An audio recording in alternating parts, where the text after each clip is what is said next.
Mon pays me manque et me manquera toujours, mais je sais pourquoi j'ai quitté mon pays.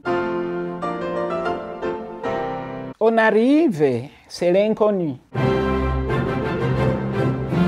Lorsqu'on fuit en 93, on ne fuit pas la pauvreté. Nous avons sauvé notre peau.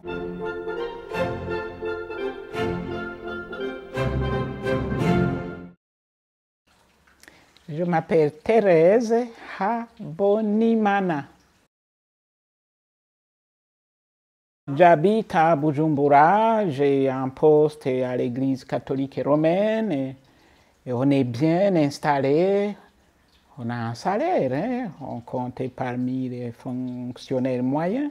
Et puis, il y a eu tous ces événements tragiques. Et oui, on entend les bruits des armes, on entend le bruit, les cris de souffrance de ceux qui se font frapper, tuer. On entend les bruits des maisons qu'on détruit. Mais nous, on a eu une chance énorme. On avait des amis burundais et suisses ici et qui nous ont permis de quitter le pays et venir, mais ça n'a pas été facile de faire les papiers. On est arrivé en février 1994, le 27 février, c'est l'hiver. Le temps de nous poser, les amis nous ont offert cette hospitalité et après un moment, on est entré dans le centre d'enregistrement. On arrive, c'est l'inconnu. On apprend au jour le jour. Par exemple, c'est le 1er août. Et nous, on ne sait pas. Personne ne nous a parlé de ça. Je me vois, on est dans le foyer à Kolebossi, c'est à Genève. Et puis, on va le soir, on est dans notre chambre, moi et mes filles. Et on commence à entendre des bruits comme on entendait les grenades chez nous. Puis après, ça s'est calmé, on a dormi. Et le lendemain, il y a eu l'assistante sociale qui visitait le foyer. Et puis, elle me dit, est-ce que ça va? Je lui dis, non, j'ai été terrorisée parce que je me suis demandé si la guerre nous poursuivait ici. Alors, elle s'est excusée, elle a dit, j'ai oublié de vous dire que c'était la fête nationale. Et comment ça se passait les manifestations.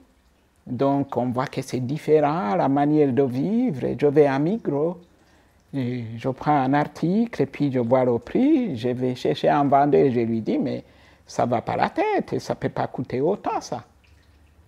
J'essaie de négocier comme chez nous. Et il a compris, et il me dit, oh non, chez nous c'est comme ça. Lorsque vous voyez les produits étalés avec un prix, ce n'est pas négociable.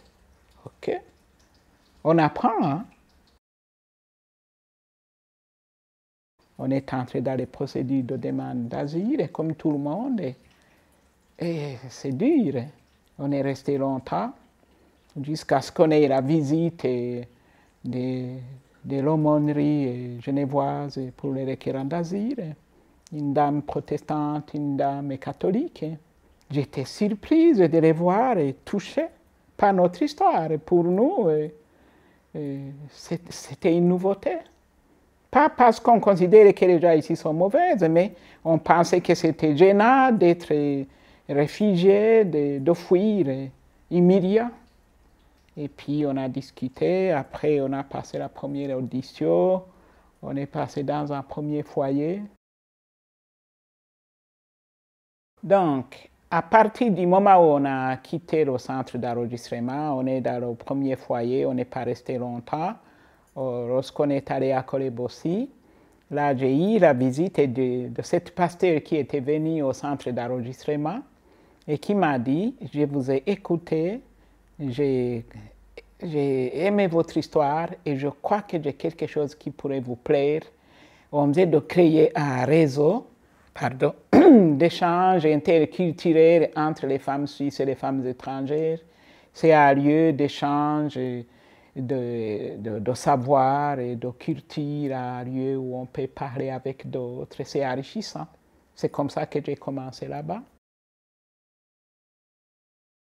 J'ai vu ce flyer marqué parcours pour l'atelier œcuménique de théologie sur 2 ans. Et je me suis inscrite.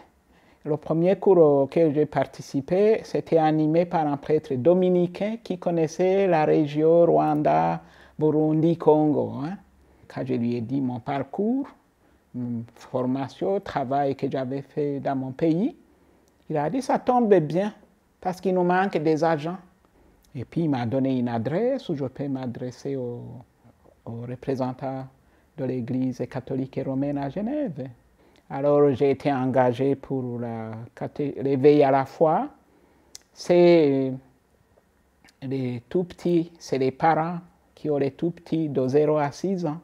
Et c'est un lieu favorable pour l'intégration des familles, les enfants, avec un engagement, un contrat de travail. Je devenais autonome, j'ai le droit à un salaire, à un bail. C'est quelque chose d'extraordinaire. On ne dépend pas, on est du social, mais le social c'est beau, il faut démarrer quelque part et puis encore, il faut trouver du travail. Et moi, j'ai trouvé du travail. Mon pays me manquera toujours, mais je sais pourquoi j'ai quitté mon pays. C'est mon pays d'origine, mais j'aime le pays qui m'a accueilli et où je peux goûter à la paix, à la solidarité, à la liberté. Et lorsqu'on fuit en 93, on ne fuit pas la pauvreté. Nous avons sauvé notre peau. C'était sauve qui peut. Et on a eu la chance de bénéficier de cette solidarité humaine et de cet amour, de cette humanité. Je nomme ça comme ça. Et Dieu est toujours à l'œuvre à travers tel geste.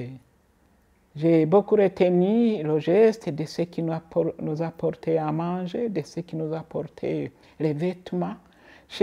Dans mon pays, dans ma culture burundaise, ça a un sens, je pense pour tous, mais chez nous, quelqu'un qui te donne un vêtement, qui couvre ton honneur, ta dignité, il n'y a pas de mots. On est juste reconnaissant.